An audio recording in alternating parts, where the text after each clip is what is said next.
And straight back we come to Lagos to have a conversation on community policing generally, the entire spectrum of it.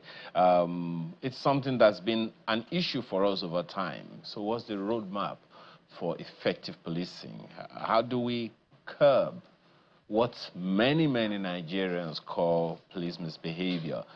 Every time people gather to register a protest or something, there's always the issue that a number of people will raise about the fact that, oh, there's a clampdown, or this one and that one. Another one is going to happen tomorrow. We'll see how the police deals with that. That and a number of other issues we're about to discuss with Dr. Olayinka Balogun, who is a retired commissioner of police, and he's also a consultant on community policing and human rights violation with the Police Service Commission. Thanks for joining us this morning. When you look back to your service, your service years, what are the things that come to you, particularly when you compare your time in service and the way the police services are being run right now in various parts of the country? Thank you very much. I think policing is policing. It's gazetted. It's constitutionally recognized. And so, what policing was then is what policing is now. The difference are the operators, the characters, the inputs, the gadgets that are brought in. And that's why, from time to time, those who head the police at a particular time, they'll come up with what they see as problems, and they attempt to rectify them. And that's one of the things that I intend to mention this morning. What are some of the things that you consider need to be urgently addressed in this policing by the people who run it now, in your opinion? Well, it's multidimensional. But the current Police Service Commission makeup, headed by DIG Hashim Argungu, MNI,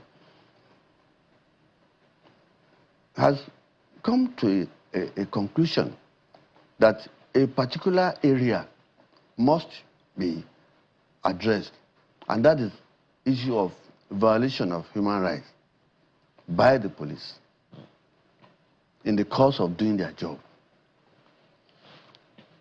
And it is the belief of the headship that this thing can be curbed. Some of them that are obvious can be brought in and corrected. And it comes out in so many areas. But the one that is of main concern to the Commission now is this issue of loss of money by the police organization from our statutory allocation. The government, the court, the people had a way of getting into where we keep this money through court order, through normal procedure. And that comes out when a policeman does something that violates the right of a citizen. The person would go to court. When he gets to court, he narrates his story. This policeman illegally detained me. He illegally forced me to cede my property to somebody else. And the court will say, no, the police has no right to do so. And while the procedure is going on, facts will be brought in. If at the end of the day, the court discovers that the policeman has behaved illegally, then an award will be made. That award are invariably monetary. And so the court will say, pay this man 20 million for violating his rights, for detaining him illegally for 5, 6, 7, 8 days without taking him to court. And so 1 million naira here, 2 million naira here, 5 million naira here, that get out of police purse had gone a long way to bring the police down on its knees. And the government that gives this money is also monitoring the way this money is spent. If this money is spent on such frivolities that can be corrected, that something has to be done. So that's what the chairman of the Police Service Commission thinks. That's why they found my humble self to come in as a consultant on this area. And so what I've been doing, and what I'll continue to do in the next few months or so, is to tell the policeman that inasmuch he has some rights, some powers, he must be very careful. He must consider the law.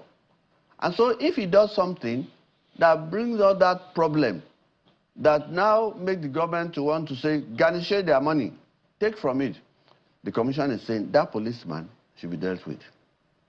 And it's saying that from now on, if a policeman does that, and the police as an organization had to lose money, had to lose face, that policeman may be retired suddenly. His gratuity may be in trouble. Does that not his next promotion? Yeah. His next promotion may be jeopardized. Does that also not suggest, sir, that there's a possibility that some of these policemen that you're talking about do not even know their rights? A good number of times, or they don't know their rights and they don't know their own limits.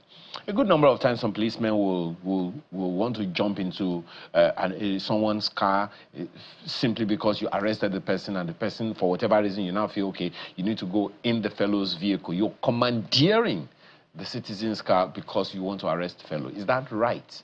It is not right, and we didn't train them to do so. So the policeman has no right to get into anyone's car? There's no police college in the world, in Nigeria to be precise, that will teach a policeman to violate a citizen's rights. No, a policeman is a peaceman. Peace, P-E-A-C-E, a peaceman, a peacemaker. So if a policeman gets out of his way to misbehave, then the law will deal with him because he knows, he's supposed to know. It is the other man, it is the citizen, and that's the second aspect of this program. That is, the citizen is now enjoying to know his rights. You must know your rights. You must know what a policeman can do and get away with it. If a policeman asks you to bring your phone, you want to chat it, tell him, no, sir. There's no such law. Your DPO, your commissioner, your chairman police commission said you cannot search my phone unless you take me to the nearest police station. If you come to my house and you want to search my house, you must produce a search warrant. If myself and my wife are quarreling, you cannot take a child from me and give it to my wife. You ask us to go to court. If there is a problem between my siblings over our father's property, you cannot share it. You cannot share the property. You cannot allocate the land. You cannot measure it. So you push us to court. And that is the aspect that the civilian, the citizen must know. That is the second aspect segment of this program, that the citizen must know his rights. Well, we'll come to the part of the citizen, but a quick discussion on an aspect that we have struggled with over time. Between the police and the Police Service Commission, there had been that back and forth about this is our right, these are our limits, we can do this, we cannot do this, and all of those things. What's the mediation? How is the mediation going on that? I think it is just, in law, we have what we call mischief rule. Some people can be mischievous, even when you have seen the truth. You want to patch it for one reason or the other. The Police Service Commission is the father and mother of the Nigeria Police Force. I'm saying it here, and it is authoritatively. You are a former policeman. That is the law. I'm not a former policeman. I'm a retired commissioner of police. Okay. I'll remain a policeman for life. Okay. I remain a commissioner of police. Some of your colleagues are going to come for you that you are saying the Police Service Commission is their father and their mother. It is there. The law said I didn't say so. And so that's why everybody must. You don't just open your mouth and talk unless you have facts. If you're a lawyer, you want to talk about law, you must be talking about, you must be using the Constitution. If you are a Muslim, you want to talk about Sharia, you must know the Quran. If you are a pastor and you want to talk about canon law, you must know the Bible. So when you want to say something, you must have authority. I'm a researcher, I'm a PhD holder. And so when you are doing a PhD, you research. When you say Lagos is so-so, your supervisor will tell you, yes, back it up. Lagos is what? Lagos in the southwest. What does that mean? So you go on and on until you prove it. So if any policeman takes up this matter, then it's ignorant. He should go and look at the Constitution. The law says the Police Service Commission will be responsible for recruitment, for enlistment, for training, For discipline, the only person the Police Service Commission cannot discipline is the IG. So how does the Police Service Commission discipline the police when the operation of the police is under the police command? The police command, how? There's nothing like police command that is different from police command. Police, as a body, is under the Police Service Commission. Is that not the name? Police Service Commission.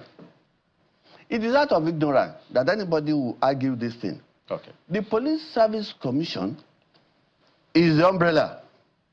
And maybe I should just delve into a little history. When the white man was about to leave, some minorities, some stakeholders got a bit afraid. I said, police is very powerful. Don't leave this police in the hands of one man, Inspector General of Police, or the president, or the governor. Do something that will make our rights safe under this big man. So there was this willing commission of inquiry that was set up by the colonial master. Go and see how we can do something about this affair. They came up with the establishment of a police service commission. Okay. That will pour some water when the place is hot. That's the essence. Okay. Oh, my colleague in Abuja, Kayla, has some questions for you as well. Go ahead, Kayla. Indeed, Mr. Balogun, I want you to be able to get your thoughts on the behavior of the police as you see them right now. Of course, June 12th is tomorrow, and there are conversations around how there are going to be protests and whatnot. But, you know, one of the issues that we've seen over the years is the conduct of policemen, especially when it comes to people exercising their rights to protest.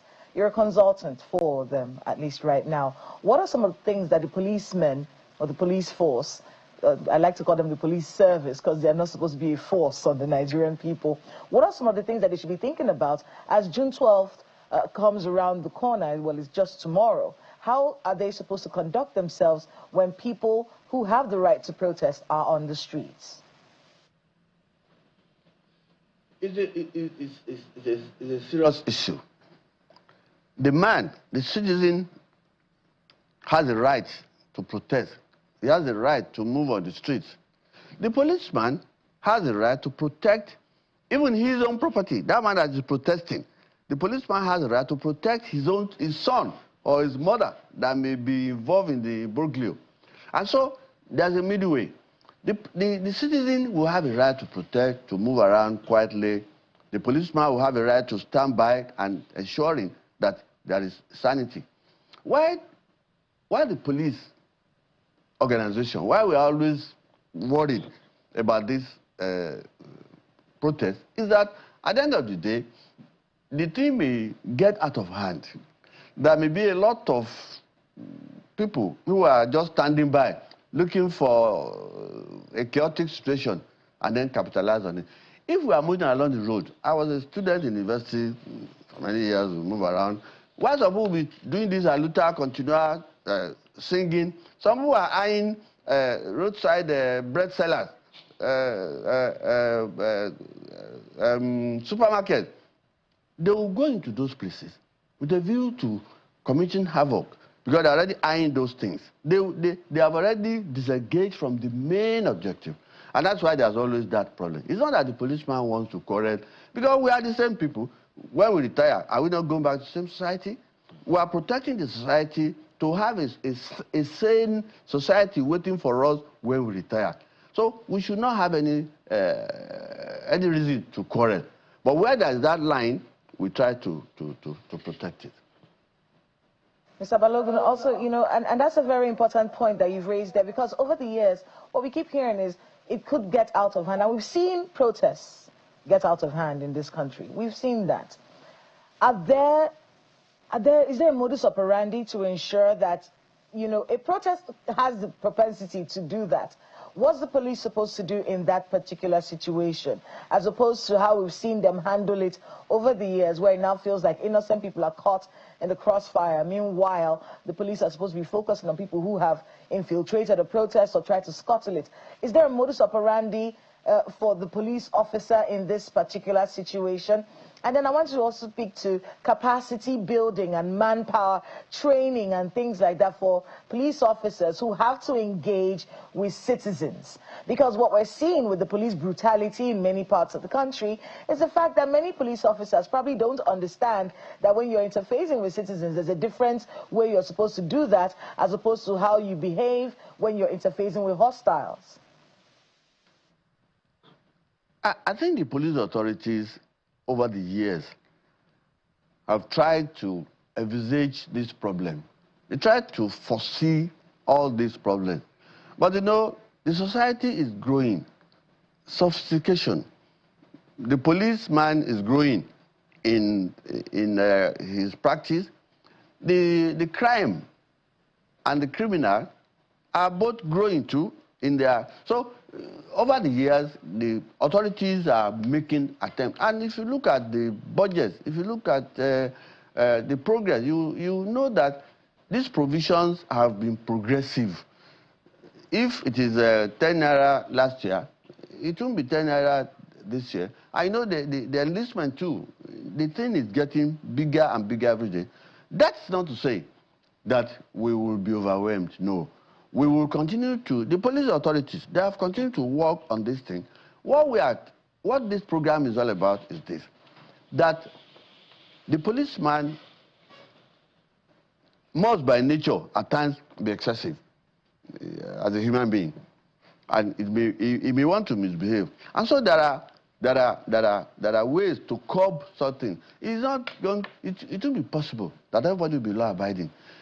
Every policeman cannot be law-abiding. Every citizen cannot be law-abiding. But the police authorities, the Police Service Commission, the IG, they have ways of hitching those policemen. Once they are caught, once they are reported, like this one that I was saying now, if you bring something that leads to garnish order and they take our money, the chairman is saying, we will deal with you as a person for bringing that calamity.